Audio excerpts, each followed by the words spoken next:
નમસ્કાર, હું પૂજા રાવલ. તમે જોઈ રહ્યા છો સમાચાર મેં આગે ન્યૂઝ. હવે જોઈએ આજના સમાચાર.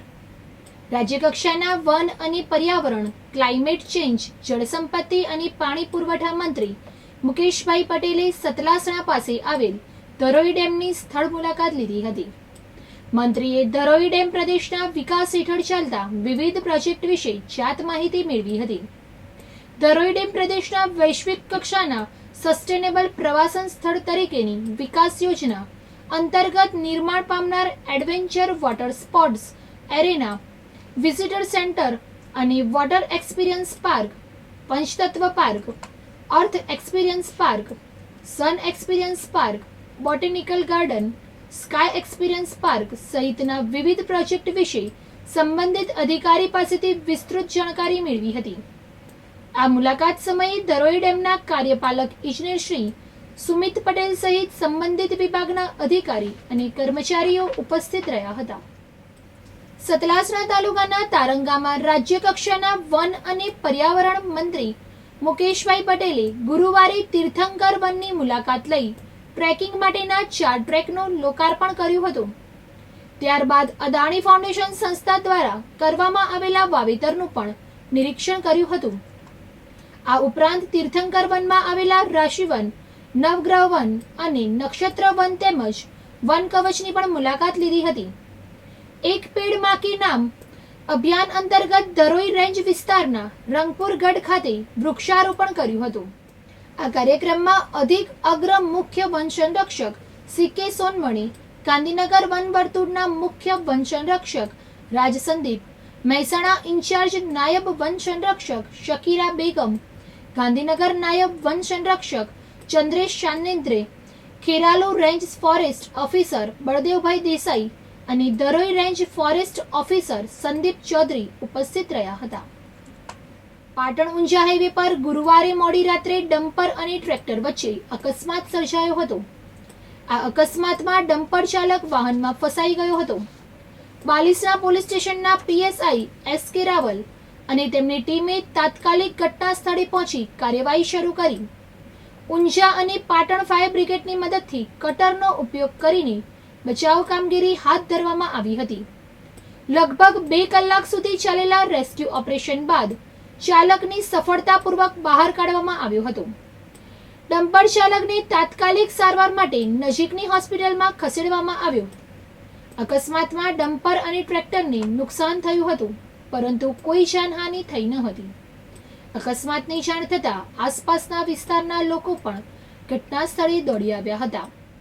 ગાંધીનગરના અલુવા સાદરા વચ્ચે નિર્માણાધીન પુલનું કામ ધીમી ગતિએ છેલ્લા 3 વર્ષથી ચાલી રહ્યું છે. આ પુલનું ખાતમુહૂર્ત 2022માં કરવામાં આવ્યું હતું, પરંતુ હજી સુધી કામ પૂર્ણ થયું નથી. વાહન ચાલકોને હાલમાં ડબલ અંતર કાપવું પડી રહ્યું છે.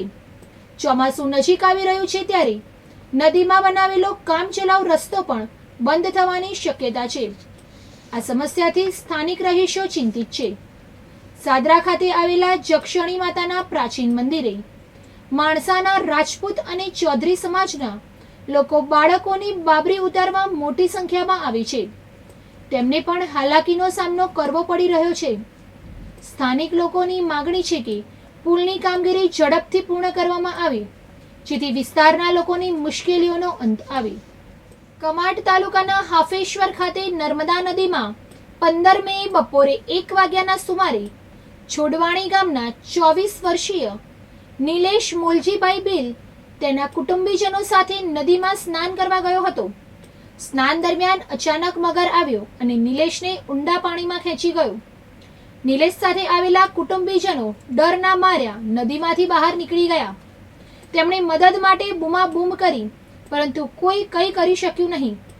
લગભગ 3 કલાક બાદ મગર યુવકની લાશને નદી કિનારે લાવ્યો. ત્યાં હાજર લોકોએ મગર પર પથ્થરમારો કરતા તે લાશને છોડીને નદીમાં ભાગી ગયો. યુવકની લાશની તપાસમાં તેના પગના ભાગે ગંભીર ઇજાઓ જોવા મળી. જોકે મૃત્યુનું મુખ્ય કારણ ડૂબી જવું હોવાનું જાણવા મળ્યું છે.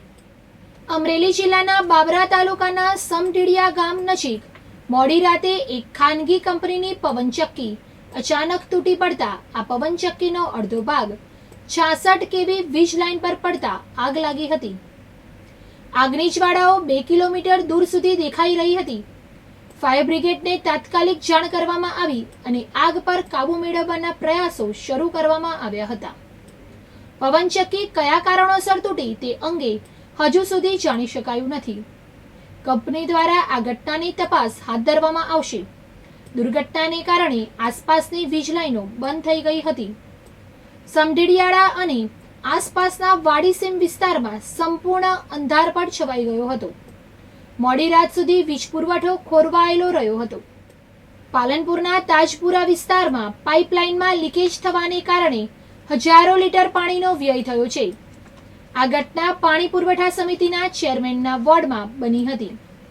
લીકેજને કારણે રસ્તા પર એટલું પાણી વહ્યું કે વરસાદ વગર જ વિસ્તારમાં નદી જેવી સ્થિતિ સર્જાઈ હતી. પાણીના આ બિનજરૂરી વ્યયથી એક તરફ પીવાના પાણીનો બગાડ થઈ રહ્યો છે, જ્યારે બીજી તરફ રસ્તા પર વહેતા પાણીથી વાહન ચાલકો અને રાહદારીઓને મુશ્કેલીઓનો સામનો કરવો પડી રહ્યો છે. સ્થાનિક રહીશોએ તંત્ર પાસે આ સમસ્યાના ત્વરિત નિરાકરણની માંગ કરી છે. વધુ સમાચાર માટે જોતા રહો સમાચાર મેં આગે ન્યૂઝ.